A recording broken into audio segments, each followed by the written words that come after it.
Hüseyin'in bir süd əmər balası, teşne oxladılar qan diyarımda. Yaralı kuş tək vələkdə bala, saldı hey ələ yağ ya Resulallah.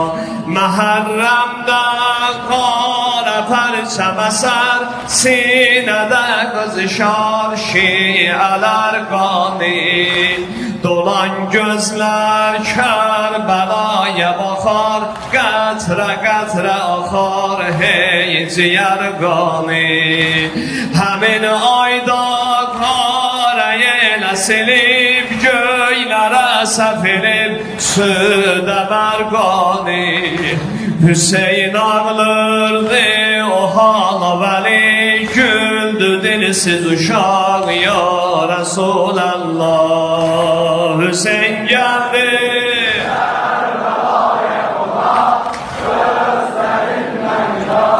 ya Resulallah. Hüseyin geldi Kerbela'ya kola, gözlerinden ya Resulallah. Ölüb şan Fatıma balası, düşdü eldən uzaq ya Resulallah.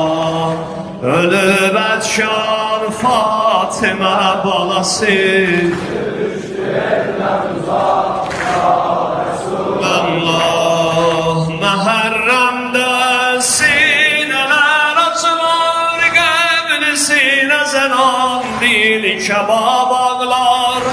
Sipehri eşkin sitarəsinə, ay qara giyer afitab ağlar.